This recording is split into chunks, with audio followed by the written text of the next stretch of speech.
bunch of the boys were whooping it up in the Malamute saloon. The kid that handles the music box was playing a jagtime tune. In back of the bar in a solo game sat Dangerous Dan McGrew. While watching his luck was his lad of love, the lady that's known as Lou. When out of the night, which was 50 below, and into the din and the glare, there stumbled a miner fresh from the creeks, dog dirty and loaded for bear. He looked like a man with a foot in the grave and scarcely the strength of a louse.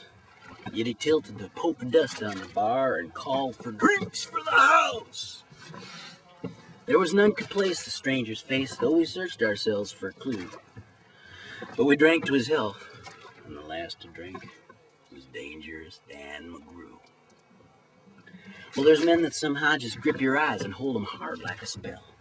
And such was he, and he seemed to me like a man who had lived in hell, with a face most hair and the dreary stare of a dog whose day is done, as he watered the green stuff in his glass and the drops fell one by one.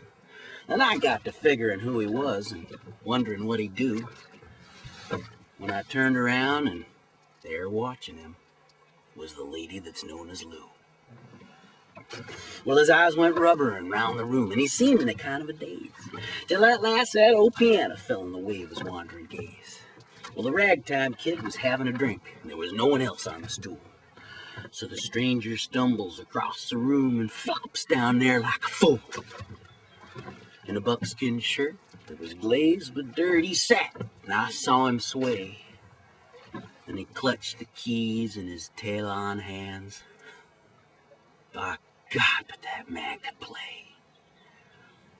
You ever been out in the great alone when the moon was awful clear, and the icy mountains hemmed you in with a silence you most could hear, with only the howl of a timber wolf and you out there in the cold, a half-dead thing in a stark dead world, clean mad for the muck called gold?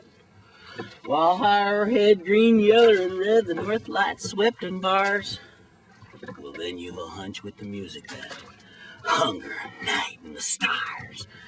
And hunger not of the belly kind that's banished with bacon and beans, but the gnawing hunger of a lonely man for home and all that it means.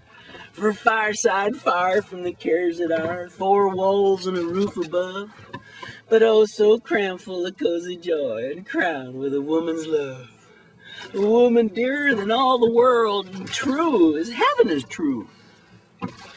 God, how ghastly she looks through her rouge, the lady that's known as Lou. Then on a sudden the music changed, so soft you scarce could hear, but you felt like your life had been looted clean of all that it once held dear, that someone had stolen the woman you loved, that her love was a devil's lie, that your guts were gone and the best for you is to crawl away and die. It was the crowning cry of a heart's despair, and it thrilled you through and through. I guess I'll make it a spread busy ray, says Dangerous Dan McGrew. Well, the music almost died away, then it burst like a pent-up flood, and it seemed to say, repay, repay, and my eyes were blind with blood. And the thought came back of an ancient wrong, and it stung like a frozen lash. And the lust awoke to kill, to kill. And the music stopped with a crash. Then the stranger turned, and his eyes, they burned in a most peculiar way. In a buckskin shirt that was glazed with dirty satin, and I saw him sway. Then his lips went in a kind of grin, and he spoke, and his voice was calm. Boys, says he, you don't know me, and none of you care a damn. But I want to state, and my words are straight, and I'll bet my poke they're true, that one of you is a hound from hell. And that one's Dan McGrew. Then I ducked my head and the lights went out and 2 guns blazed in the dark. And a woman screamed. And the lights went up. 2 men lay stiff and stark.